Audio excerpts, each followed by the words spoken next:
La plupart du temps, lorsqu'on raconte des threads d'horreur, la violence est plutôt psychologique. Ce sont souvent des histoires qui auraient pu finir très mal, mais où le danger est évité de justesse. Mais ce soir, vous allez voir que toutes les histoires ne se déroulent pas toutes aussi bien.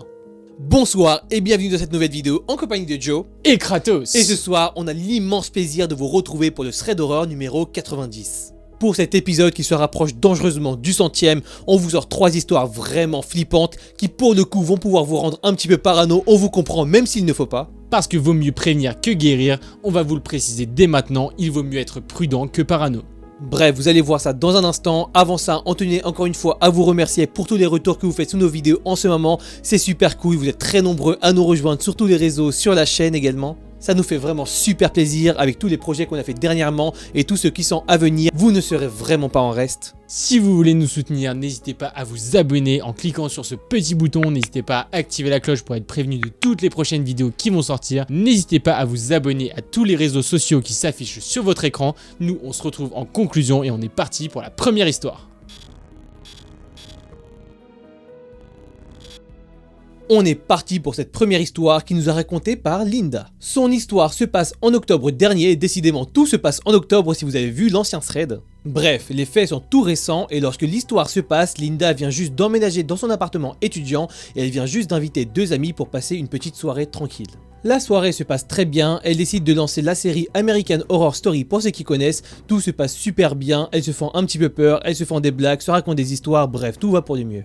Mais voilà, plus le temps passe, plus l'ambiance devient pesante, jusqu'à environ 1h du matin où là les choses bizarres commencent à arriver et un espèce de mauvais feeling va commencer à s'installer, surtout lorsqu'on va entendre quelqu'un sonner à la porte. Et en fait, pour être un peu plus précis, Linda qui venait juste d'emménager dans son appartement ne savait pas vraiment s'il s'agissait de la sonnette de sa porte directement ou alors de l'interphone qui était situé en bas de l'immeuble. En plus de ça, il est tard, elles avaient décidé de se faire un petit peu peur, bref c'est vraiment le pire moment où ça pouvait arriver et donc dans la peur, elles vont simplement décider de ne pas répondre et de ne pas ouvrir.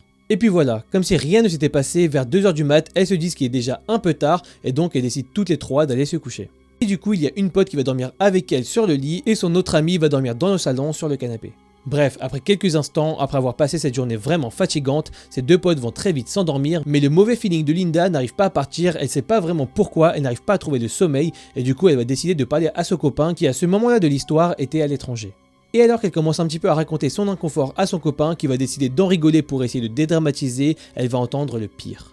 Parce que soudain, elle se met à entendre des bruits de pas distinctement, elle sait d'où ça vient, c'est devant sa porte. Bon, étant donné qu'elle était dans un immeuble, ça paraît pas forcément étonnant, il y a forcément plein de personnes qui peuvent rentrer et sortir, mais là son mauvais feeling va encore une fois continuer parce qu'elle va faire le lien avec la personne qui avait sonné juste avant chez elle, elle va se dire que ce n'est pas une coïncidence et qu'elle doit forcément aller vérifier. En plus de ça, la porte de son appartement est située sur un couloir à l'air libre et également le volet de sa chambre qui est sur le même couloir. Et pour ne rien arranger, elle commence à entendre des petits toquements sur ce volet qui était bien entendu fermé sans que sa pote ne se réveille. Face à tous ces éléments, Linda est quelque peu tétanisée, elle se rétracte, elle dit à son copain qu'elle entend des bruits bizarres, elle essaie de dédramatiser et finalement elle décide de se recoucher.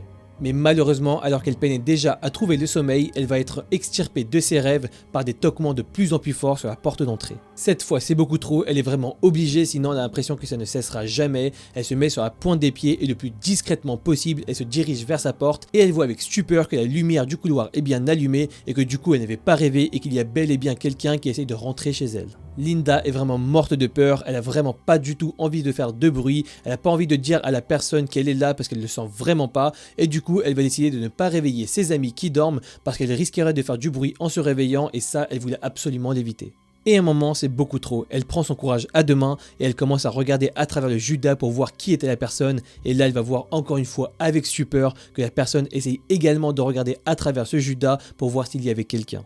Linda est complètement tétanisée, elle sait pas pourquoi mais elle sent que cette personne ne lui veut vraiment pas du bien, du coup là c'est beaucoup trop, elle s'enferme dans la salle de bain, elle commence à composer le numéro de la police et leur explique toute la situation. Et pendant tout le temps de l'appel, elle commence à entendre les bruits de toquements qui deviennent de plus en plus forts mais surtout de plus en plus métalliques, comme si la personne était en train de toquer avec un objet contondant et en métal. Et pour ne rien arranger, la police lui dit qu'elle va mettre un petit peu de temps parce que c'était une soirée un petit peu chargée où il y avait plein d'interventions à faire et que du coup elle allait devoir prendre son mal en patience. Complètement stressée et se demandant ce qu'il allait lui arriver, elle entend enfin la police après de très longs instants arriver enfin et procéder à une interpellation. Linda est encore sous le choc, elle a vraiment peur de sortir de chez elle et du coup elle va attendre que l'intervention termine pour enfin aller voir un policier qui va lui expliquer tout ce qui s'était passé. Et là, le policier va directement lui dire que lorsqu'ils étaient arrivés, il y avait bel et bien quelqu'un devant sa porte en train d'essayer de rentrer un couteau à la main. Sauf que la raison pour laquelle il était là était un peu spéciale. En fait, Linda ne connaissait cette personne ni d'Adam ni d'Ève, elle s'était simplement trompée d'appartement, elle voulait aller 2 étages plus tôt au même emplacement de porte. Et tenez-vous bien car il était là pour une raison très choquante, en fait sa copine venait de le larguer et du coup il était simplement là pour se venger. En plus de ça, l'individu était sous substance et était sous une colère noire. Linda ne saura jamais ce qui lui serait arrivé si elle avait ouvert la porte ou si même elle avait dit qu'elle était là. Parce que dans ce comportement-là, et vu à quel point il était résigné et à quel point il était dans un état second, elle n'aurait jamais pu savoir comment l'individu aurait réagi et ce qu'il lui aurait fait. En tout cas, elle n'oubliera jamais cette fameuse soirée et cette fameuse décision d'ignorer la personne à travers la porte qui lui a probablement sauvé la vie.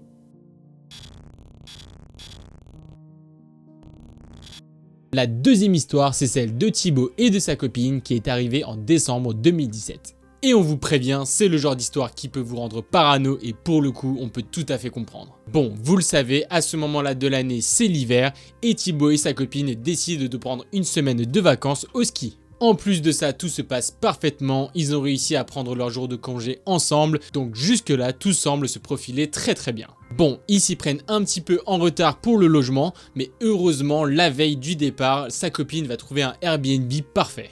Ils ont vraiment de la chance, c'est un chalet qui se trouve à 100 mètres à peine des pistes et en plus de ça, il n'est même pas vraiment cher pour ce qu'il propose. Bref, Thibaut et sa copine sont hyper hypés et donc ils vont tout de suite décider de le réserver. Et décidément, la chance ne s'arrête pas là parce que le propriétaire va leur envoyer un message le soir même pour leur dire que tout était ok et qu'ils pouvaient venir dès le lendemain. Super contents, ils commencent à préparer leurs affaires, ils vont ensuite se coucher et le lendemain, ils se réveillent à 7 h.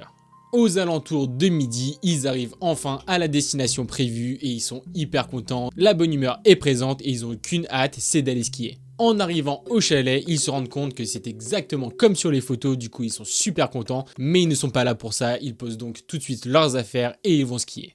Pendant 2-3 heures, ils vont skier, ils vont passer leur meilleur moment, vraiment ils kiffent, ils décompressent et enfin ils décident de rentrer au chalet et ils sont super contents de le faire parce qu'ils vont être bien au chaud. Arrivés au Airbnb, la copine de Thibaut insère la clé dans la serrure et là ils se rendent tous les deux compte que la porte s'ouvre tout de suite. Donc c'est un petit peu bizarre et Thibaut est même un petit peu énervé parce qu'il se dit que sa copine a juste oublié de la fermer en partant. Mais non, la copine de Thibaut est formelle, elle a fermé la porte, mais bref, ils vont en parler pendant 1 minute et ensuite ils vont passer à autre chose. Complètement crevé, le couple décide de monter les escaliers et d'aller faire une petite sieste dans la chambre. Et ce n'est que 2 heures plus tard, vers 19 h, qu'ils se réveillent parce qu'ils commencent à avoir le ventre qui gargouille et donc ils vont se réveiller pour aller se faire une bonne raclette des familles. Et alors que la copine de Thibaut se met à cuire les patates, Thibaut lui il décide de sortir pour fumer une cigarette et là il se rend compte qu'il fait totalement nuit dehors. Et alors qu'à ce moment-là il est complètement pensif face à ce paysage majestueux, il entend sa copine l'appeler avec une toute petite voix. Thibaut, qui ne pense à rien de mal, va tout simplement rentrer dans la maison et lui demander ce qui se passe, mais tout de suite elle va lui dire de se taire parce qu'elle est sûre d'avoir entendu un bruit à l'étage. Ce dernier va commencer à dédramatiser, il va lui dire que c'était certainement le bruit du bois qui craquait, mais au moment où il lui dit ça, il entend un énorme craquement à l'étage qui va lui glacer le sang. Cette fois c'est clair comme de l'eau de roche, ils sont sûrs il y a quelqu'un qui est en train de marcher à l'étage. La copine de Thibaut se met à fondre en larmes de peur, mais lui courageux va prendre une lampe torche et il va décider d'y aller pour voir ce qui se passe. Malgré tout, il sent qu'il y a une tension énorme et qu'il y a un potentiel danger, il va donc dire à sa copine de se mettre devant la porte au cas où il se passerait quelque chose et lui il va commencer à monter les escaliers. Enfin arrivé à l'étage, il va se mettre à balayer la pièce de sa lampe torche. Et là, il est formel, il n'y a personne. Complètement rassuré et hyper content, il va descendre les escaliers tout joyeusement et dire à sa copine qu'il n'y a en fait rien du tout. Et donc après ça, ils vont prendre quelques minutes pour s'en remettre et ils vont juste manger leur raclette. Après tout ça, toute la soirée va se passer hyper normalement et arrive enfin l'heure de se coucher. Sauf que la nuit ne va pas se passer comme prévu, parce que à peu près comme d'habitude, Thibaut va se réveiller en pleine nuit, sauf que cette fois c'est différent, il a un très mauvais pressentiment. Il est à peu près 1 h du matin, sa copine dort à point fermé, et lui il sait que maintenant qu'il est réveillé, il ne va pas réussir à retrouver le sommeil. Il commence donc à glander un petit peu dans son lit, il ne sait pas quoi faire, il tourne en rond, et au bout d'un moment, il décide juste de s'habiller tout discrètement pour ne pas réveiller sa copine, et il descend les escaliers, sauf que là il va tomber sur quelque chose qui va complètement l'horrifier. En fait, en descendant les escaliers, il remarque qu'il y a une lumière qui est allumée en bas dans la maison, et petit détail très important, ils sont sûrs d'avoir tout éteint, et en plus de ça, il n'y a pas de télé, donc il est sûr qu'il y a quelqu'un en bas. Tout discrètement, Thibaut décide de retourner vers sa copine, de la réveiller le plus silencieusement possible. Il commence à lui expliquer toute la situation, qu'il y a quelqu'un à la maison, et il va lui dire d'appeler la police tout en étant la plus discrète possible. À ce moment-là, un élan d'adrénaline va germer en lui, il va comprendre que sa copine ne rêvait pas du tout et il va aussi réaliser qu'elle est en danger. Et à ce moment-là, il va tout simplement décider de hurler pour signifier à l'individu qu'il n'est pas seul et qu'il y a quelqu'un d'autre à la maison. Directement, lorsque Thibaut se met à parler fort, il voit que la lumière qui est en bas s'éteint d'un coup et il entend quelqu'un courir vers la porte d'entrée. Hyper décidé à savoir qui s'était introduit dans la maison, Thibaut va commencer à courir et là il va se rendre compte qu'il s'agit d'un homme qui est assez grand et assez fin.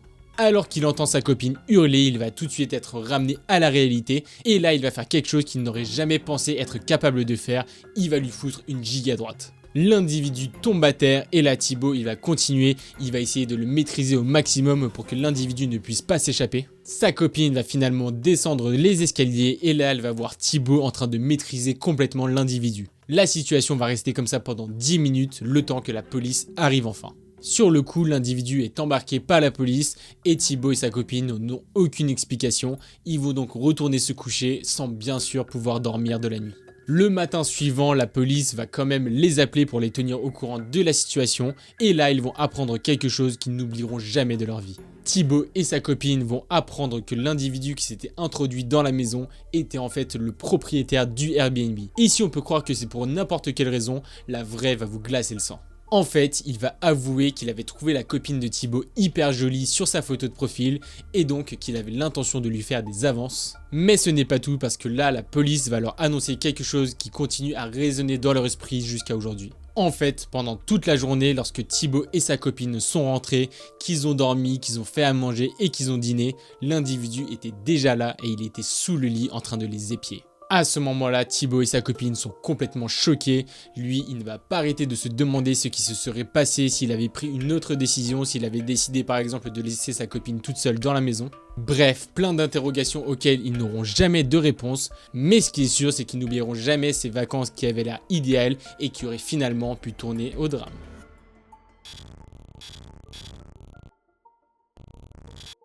La troisième et dernière histoire qu'on va vous raconter ce soir, on vous prévient, elle est vraiment peu conventionnelle et voire même un peu violente. Et c'est Aurélie qui a aujourd'hui 24 ans qui nous raconte ces faits vraiment troublants qui se sont passés 10 ans plus tôt. À cette époque, alors qu'elle n'avait que 14 ans, elle était en train de partir en vacances avec sa mère, son grand frère qui avait à l'époque 19 ans et ses deux petites sœurs de la maison de campagne de leur grand-mère. Malheureusement, c'était une période un petit peu triste de leur vie car ils avaient l'habitude d'y aller très fréquemment, mais depuis 2 ans, leur grand-mère était décédée et donc ça faisait la 2e année consécutive qu'ils y allaient sans elle. Mais bon, bien décidés à tourner la page, ils y vont en famille dans ce cadre qui est vraiment idyllique. Bref, Aurélie va tuer tant bien que mal les 2 heures de trajet qui la séparent de la maison de campagne et lorsqu'ils y arrivent enfin, Aurélie, son frère et ses 2 petites sœurs vont directement décider d'aller dans les bois. Et au même moment, alors que leur mère avait décidé de laisser les enfants jouer dans les bois, elle va commencer à ouvrir la porte pour entrer dans la maison et là, premier truc un peu bizarre, elle va se rendre compte que la porte n'était pas verrouillée. Mais bon, la lumière automatique du Porsche est quant à elle bien éteinte et du coup, elle va simplement se dire que c'était certainement un oubli. Pendant ce temps-là, Aurélie, son frère et ses sœurs retournent dans les bois, ils commencent à se remémorer plein de souvenirs et vous le savez très bien, aller dans les bois dans les soirées d'horreur, c'est jamais une très bonne idée. Et ben apparemment dans toutes les histoires sauf celle-là, parce que 3 heures vont passer, ils vont profiter à fond, ils vont jouer, se rappeler de plein de choses et vers 21 h, ils décident de rentrer à la maison. Bref, tout se passe très bien sur le chemin du retour et lorsqu'ils commencent à apercevoir la silhouette de la maison, c'est là que les choses bizarres vont encore une fois commencer. Déjà, alors qu'ils sont à quelques dizaines de mètres de la maison, ils remarquent quelque chose de très peu conventionnel car toutes les lumières de la maison sont éteintes alors que leur mère était censée être dedans. Directement, le grand frère d'Aurélie trouve ça vraiment suspect et bizarre, ça ne ressemblait pas du tout aux habitudes de sa mère et du coup il va commencer à prendre la tête de marche et à se diriger vers la maison car en plus de ça il est un peu baraque. Les deux petites sœurs d'Aurélie sont quant à elles vraiment insouciantes, elles se disent que c'est très certainement leur mère qui veut jouer à cache-cache et du coup elles sont un peu excitées. Et Aurélie comme son grand frère ne le sent pas du tout et son mauvais feeling se confirme lorsqu'ils arrivent enfin sur le palier de la maison. Le grand frère d'Aurélie intime le silence à ses sœurs, il ouvre doucement la porte et là c'est le silence radio dans toute la maison. Autant vous dire que l'air sombre est palpable, il y a une ambiance vraiment très malsaine, Aurélie ne sait pas d'où ça vient mais elle le sent, il y a quelque chose de très bizarre qui se passe dans cette maison. Et 5 longues minutes plus tard, alors que tout le monde se demande ce qui se passe et où est leur mère, le silence va être interrompu par un énorme fracas de verre situé à l'étage. Aurélie et ses frères et sœurs hurlent de terreur, ils ne savent pas du tout ce qui se passe, ils commencent à se regrouper dans cette maison qui ne semble plus du tout accueillante. Surtout qu'on vous la rappelle, il est 21 h et la maison est complètement plongée dans le noir. Mais malgré la panique qui l'envahit et malgré l'obscurité, Aurélie commence à distinguer une espèce de forme qui se situe sous la table et qui semble être allongée. Et là, la voix à demi brisée, elle va commencer à pointer le doigt vers cette forme en demandant à son grand frère s'il ne s'agissait pas de sa mère. Son grand frère se précipite donc directement vers la forme et malheureusement il se rend compte que oui, leur mère est bien inconsciente, allongée sur le sol et il voit directement qu'elle a du sang qui coule de son front. À ce moment-là, son instinct prend le dessus, directement il la porte jusqu'au porche de la maison, il commence à lui mettre des petites baffes pour qu'elle se réveille et heureusement ça va marcher, sa mère reprend peu à peu conscience. Et alors que tout le monde est sans voix et en panique totale, ils se rendent compte que la lumière de l'étage s'allume et là ils ne perdent pas de temps, tout le monde se dirige vers la voiture. Sans même attendre d'explications de la part de leur mère, Aurélie et son frère comprennent qu'il s'agit de quelque chose de très grave qui vient de se passer et que du coup il faut fuir le plus vite possible avant que les choses ne dégénèrent plus. Ils vont donc porter leur mère jusqu'à la voiture, son frère va prendre le volant, Aurélie va se mettre sur le siège passager et derrière il y aura la mère avec ses petites sœurs et sans attendre une seconde de plus, le frère va démarrer en trombe. Et ne pouvant résister à la tentation de savoir qui il y avait dans la maison, Aurélie va se retourner et à travers la vitre brumeuse, elle va voir qu'il y avait une personne qu'elle ne connaissait pas du tout, qui était sur le palier de la porte de sa maison, un couteau à la main. À ce moment-là, tout devient flou pour Aurélie, tout va s'enchaîner très vite, ils vont aller à l'hôpital pour soigner leur mère et ensuite ils vont directement appeler la police pour leur signaler qu'il y avait quelqu'un dans leur maison. Et heureusement, malgré le temps qu'ils ont pris à appeler la police, elle va arriver à temps et va réussir à arrêter l'individu qui était chez eux. Et là, si vous pensez qu'il s'agissait d'un simple cambriolage, vous n'êtes pas du tout au bout de vos peines et on vous prévient, Aurélie non plus. Parce que elle et sa famille vont tout simplement apprendre que la personne qui s'était réfugiée chez eux l'était en fait déjà depuis quelques temps et il était recherché pour avoir tué 2 hommes. Tous les éléments vont commencer à se connecter, ils vont faire le lien avec la porte d'entrée qui était déjà ouverte, avec le fait qu'il y avait une ambiance vraiment pesante et le fait qu'en fait la personne était déjà là depuis le début. Et croyant que la maison était très certainement abandonnée car personne n'y vivait la plupart du temps, il avait décidé de s'y réfugier pour échapper à la police. Malheureusement, dès leur arrivée, alors que les enfants étaient heureusement partis jouer dans les bois, il était tombé nez à nez avec la mère d'Aurélie qui en avait payé le prix fort. Par grande chance et heureusement, la mère d'Aurélie va s'en remettre et toute la famille va rester sous le choc pendant un très long moment. Mais malgré le fait qu'aujourd'hui l'individu soit sous les barreaux, Aurélie n'oubliera jamais le regard de terreur de sa mère lorsqu'elle s'est réveillée. Alors, qu'est-ce que vous avez pensé de cette troisième histoire qui, comme on vous l'avait dit en intro, est plus violente que d'habitude? C'est quand même assez rare qu'il y ait autant de violence physique et même que ça aille aussi loin parce que pour le coup la mère était quand même inconsciente. Surtout qu'en l'occurrence, la personne qui était déjà dans la maison était un tueur, on sait pas vraiment ce qui aurait pu se passer parce que ce genre de personne est vraiment imprévisible, peut-être que ça aurait pu partir beaucoup plus loin. Et d'ailleurs c'est le cas dans les 3 histoires mais nous on est juste content que tout se soit bien terminé finalement. Bref, en tout cas, on vous souhaite le meilleur, on vous souhaite d'aller vraiment super bien et de ne jamais vivre ce genre d'histoire, mais n'hésitez pas à vous projeter et nous dire ce que vous auriez fait à la place des protagonistes. Bien entendu, on vous le dit souvent, mais n'hésitez pas à nous raconter vos histoires si ce genre d'histoire vous est arrivé, même si on ne l'espère pas. En tout cas, on a hâte de vous lire et encore une fois, même si on le dit souvent, on est vraiment super content. Donc merci beaucoup pour tous les retours que vous faites sur notre chaîne. Merci de nous rejoindre pour cette aventure. Nous, ça nous fait vraiment super plaisir de voir cette communauté grandir de jour en jour. Tout ça, c'est grâce à vous, tous ces projets qu'on arrive à faire qui nous font super plaisir et qui, encore une fois, n'en sont qu'à leur balbutiement. Et aussi, on est toujours hyper content de vous parler sur le Discord. Alors franchement, gros big up à vous. C'est hyper cool, l'ambiance est énorme. Et donc, si vous voulez aller encore plus loin dans la découverte de nos personnages et de nos personnalités, n'hésitez pas à rejoindre nos réseaux sociaux et le Discord qui s'affiche juste là à l'écran pour également profiter à fond de tous les contenus supplémentaires. N'hésitez pas également à vous abonner, à appuyer sur la cloche pour être prévenu de toutes les sorties de vidéos. C'était Joe et Kratos. On vous dit encore une fois merci d'être resté jusqu'à la fin et on vous dit à la prochaine pour une nouvelle vidéo. Ciao! Et c'est une fin de tournage. Yeah. C'est la vérité en plus.